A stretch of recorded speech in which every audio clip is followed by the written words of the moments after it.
Hey guys, so today I'm going to be talking about formative assessments and the different methods to formatively assess.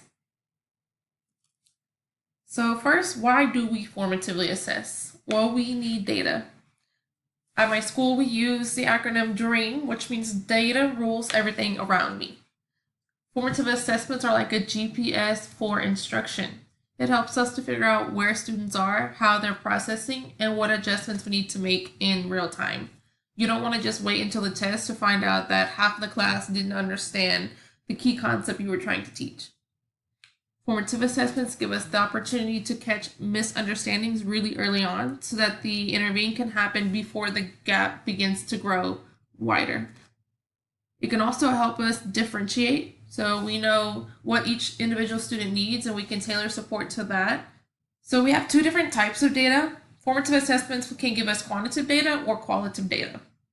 Quantitative data is your numeric side. So this is scores from quizzes, percentages on a Google form, the number correct on the assessment, etc. This is really easy to track and analyze because we have numbers. And then collecting these things digitally makes your life even more easier. The only thing with quantitative data is that sometimes it doesn't tell us why the student got something wrong, especially if you're doing those online assessments. We can't always see the student's work. Now, qualitative data, this is the descriptive side.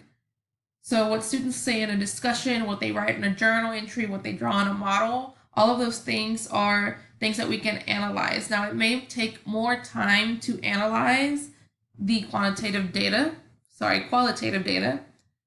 but it does help us identify misconceptions, confusions, and where the student is on their learning path. The positive side to qualitative data is that it gives us a deeper insight into the student's thinking and it gets them talking and writing in other subjects besides just their English class.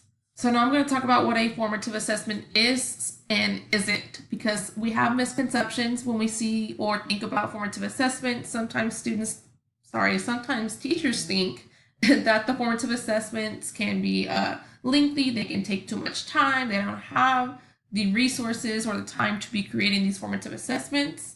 So a formative assessment is ongoing. So this is not a one-time event. It happens and should happen daily. Every lesson should close with an exit ticket. And I'm going to talk about that here more in a little bit because, again, we think, oh, exit ticket, I have to grade these, I have to whatever. It's not always the case. You should always be circulating and questioning and observing students' work, even if it's not written down on a piece of paper. Formative assessments should be low stakes. The purpose is not to assign a grade, but to gather information for you to use as data to support the student.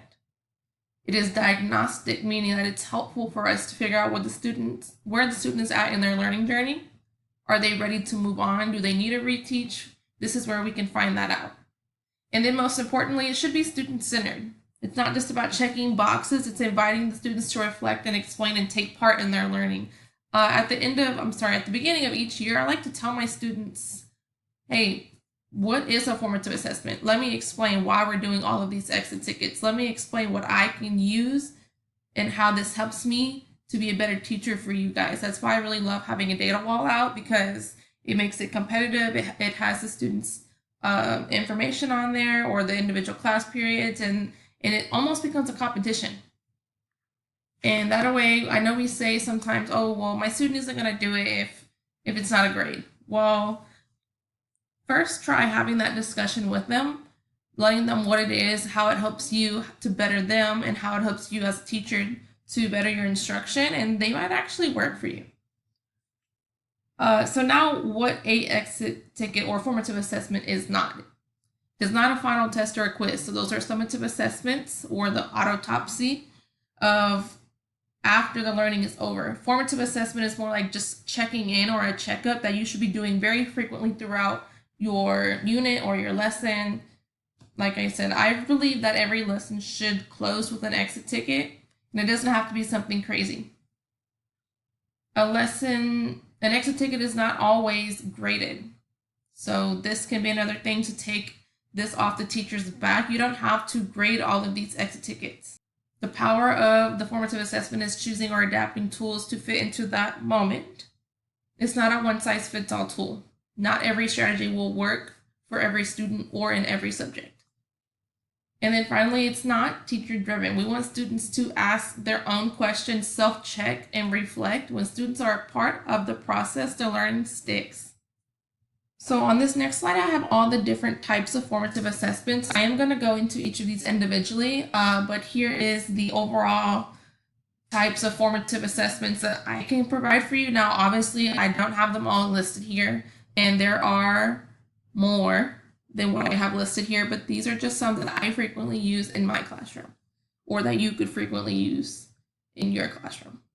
I have a quote down here, but you can't really see it, and I'm kind of upset about that, but it says a formative assessment isn't extra. It's how we know our teaching is working.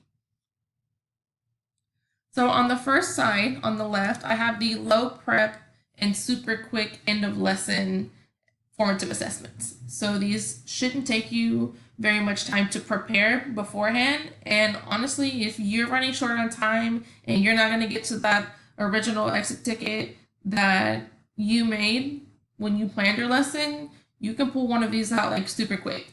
So the first one is a spotlight check, which is red, yellow, green in base of their confidence. So I see this used a lot in the lower grade levels where they can either tap on the wall, they get it, they need more practice, they need help, or they have these cups where they can put out a color, letting the teacher know if they need more help. Thumbs up or thumbs down. Ask your class at the end of the lesson, okay, can you give me a thumbs up if you feel confident in this? Did you get anything out of the lesson? If not, put a thumbs down. The emoji reflection wall I also see used really heavily in the lower grade levels. So they can either, this can be digital where they're submitting the emoji to the teacher privately, or it can be in the open where they're sticking like a sticky note where they fall on their way out of the door. 3, 2, 1 exit ticket, and you can modify this to fit your students' needs, but the 3, 2, 1 exit ticket for me is 3 things I learned, 2 questions I have, and 1 takeaway. On this example right here at the bottom, it's 3 things you learned, 2 things you want to learn more about, and 1 question you have about the lesson. So obviously you can change this to fit your classroom's needs. And then the post-it notes. These are my favorite. You can use these in any subject. So you give a student a post-it note, for example, on this first one, a science class, so they're drawing a diagram of light energy. So what is light energy? And they stick it on the board. But the which one doesn't belong, you can use in a lot of different ways. So if specifically in math, I'll put 4 different types of problems on the board. There'll be like, I don't know, 3 linear, 1 quadratic. So it's like which one doesn't belong and tell me why. Now, I'm not always going to have all the same answers. So just because a student puts something else doesn't necessarily mean that they're wrong. As long as they have an explanation on why they believe it doesn't belong and it makes sense, then at least they're showing understanding. And then this is the one I probably use the most, which is just putting 1 question up at the board. It's probably pretty rigorous in difficulty level, star aligned, and I'll have them solve it on the sticky note. Make sure they're showing all of their work and the steps they took. They'll write their name on the back of the sticky note, and they will just stick it on the board on their way out. So that way I can collect those at the end of class, look over their work, see where we made mistakes. If multiple students made the same mistake, then I can address that either the next morning during our warm-up, or if I see a lot of students made the same mistake, then obviously I would address that as a whole class. Next are the peer and self-reflection. So this is going to give us more qualitative data. So there may not be a percentage correct, but you can still be using that active monitoring by going around and watching your students and taking notes and observing these discussions or reflections so that you can, as a teacher, can judge if they're grasping the concept. So first would be a 1-minute summary or journaling. So tell me, what did you learn today? This can help bring that writing into a math class. You can have them summarize the lesson or summarize the steps it takes to solve this problem. Next is graphic organizers. I love to compare and contrast. If you teach science, let's say you're teaching cells, Compare and contrast a plant and animal cell. Then digital polls. So you can do these if you're doing some type of quizzes or where they're following through a presentation with you. You can have digital polls posted throughout the lesson, and they can tell you how they're feeling in that time. And then four corners. So four corners gets the students up and moving. If you're confident, stand in this corner. If you still need a little bit of help, stand in this corner, etc. You can use this in a lot of different ways.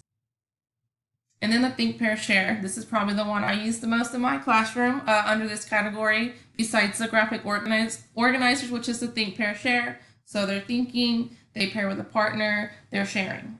In order to collect data during any of these formative assessments, you should be actively monitoring the entire time. And then last, or probably what we most commonly think of when we think of formative assessments, is going to be our quantitative data. So quizzes, I'll talk about that one in a second, but all the other ones like Google Forms, Polaris, Canvas, anything digital, those are all going to give us quantitative data so they can answer a question, whether it's a technology, a multiple choice, a fill in the blank, etc. And then it will grade it and tell if it's right or wrong. Now, remember, these don't always have to be a grade that goes into a grade book. We're just using the grade to see where the student is at with that topic on that day. Now, quizzes.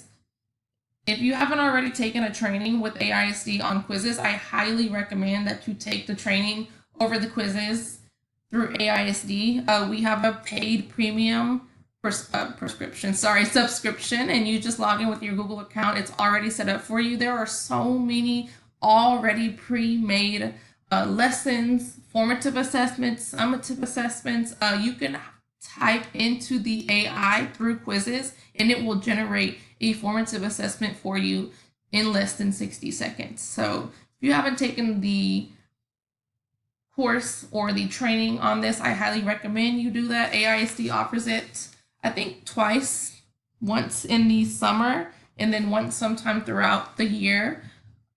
Or get with your level lead or your instructional coach and see if they can give you a mini lesson on how to incorporate quizzes into your classroom. This is probably the easiest way for you to use formative assessments that takes the planning part from you, so you don't have to sit there and look up the questions and make sure they're rigorous enough. The quizzes will do it for you. So I hope that you got something out of this today. If you have any more questions, there are more courses over formative assessments that go more into depth on how to use these formative assessments after you collected them. This one specifically are just the different types of formative assessments.